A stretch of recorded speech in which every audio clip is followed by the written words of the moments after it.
पेड़ पौधों और पशुओं के लिए जीवन का स्रोत बन जाता है। और वहीं पर परमेश्वर एक पुरुष और एक स्त्री को साथ लाता है ताकि मनुष्य जाति फले फूले और वाटिका के जीवन को फैला सके। बिल्कुल सही। और उस वाटिका का सोता सारे संसार को सींचने के लिए एक नदी बनकर बह निकलता है और सबके लिए पर्याप्त भी होता है। ये सब कुछ परमेश्वर की ओर से एक उपहार है।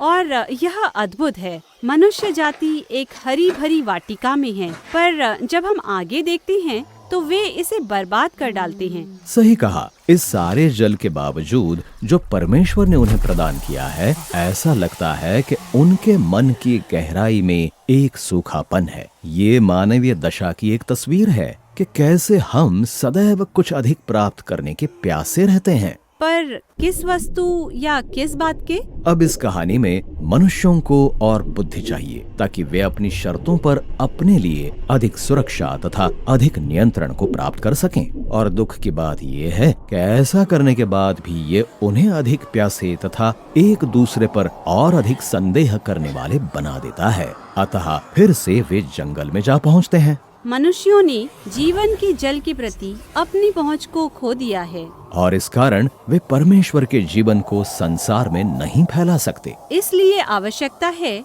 कि परमेश्वर उन्हें जंगल में से निकाले। हाँ, जैसे कि याकूब की कहानी में होता है। उसके स्वार्थी षड्यंत्र ने उसके पारिवारिक संबंधों को नष्ट कर दिया था, इसलिए उसे अपनी समस्याओं से भागकर जंगल की ओर जाना पड़ा। पर वहाँ उसे एक कुआं मिलता है और एक स्त्री से उसकी मुलाकात होती है। और यह अदन की वाटिका के समान है। जल के एक स्रोत के निकट एक पुरुष और एक स्त्री एक साथ। सही कहा। और फिर याकूब के द्वारा परमेश्वर इस्राएल के घराने की रचना करता है और वो उन्हें आमंत्रित करता है कि वे उसके जीवन में शामिल हों ताकि वे उस जीवन को दूसरों तक फैलाने में उसके सहभागी बन सकें। और कभी कभी वे ऐसा करते हैं, पर अंत में वे अपनी आत्मा के उसी सूखेपन से संघर्ष करते हैं। उन्हें और अधिक शक्ति तथा और अधिक नियंत्रण की प्यास है और यह उन्हें हिंसा और आत्म विनाश के मार्ग पर ले जाता है। अतः वे अपने आप को अन्य राष्ट्रों की बंधुआई में एक नए जंगल में पाते हैं।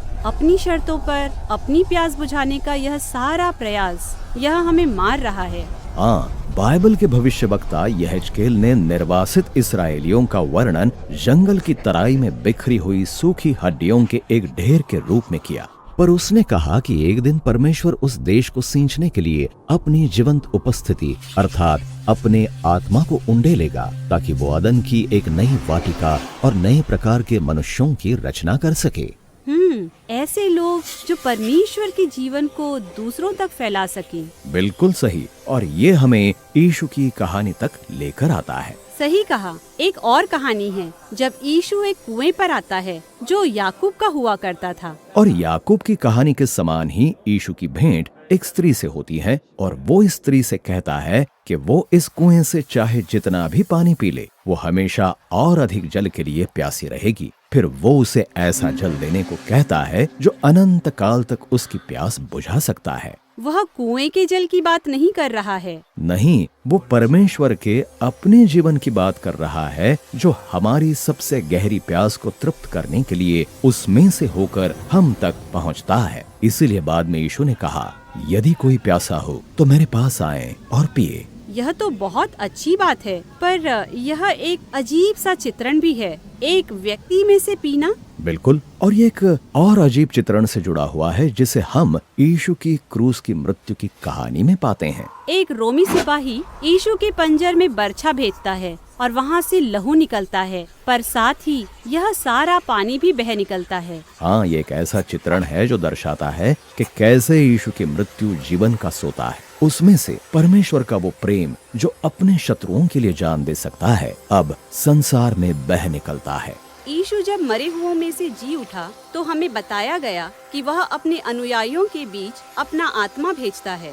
हाँ, ताकि उन्हें परमेश्वर के अपने जीवन से भर दे। इसीलिए प्रेरित पौलुस ने कहा कि जब हम परमेश्वर के आत्मा की धारा से जुड़ जाते हैं तो अदन की वाटिका का फल हम में बढ़ने लगता है। प्रेम और आनंद, धीरज और कृपा, नम्रता और संयम।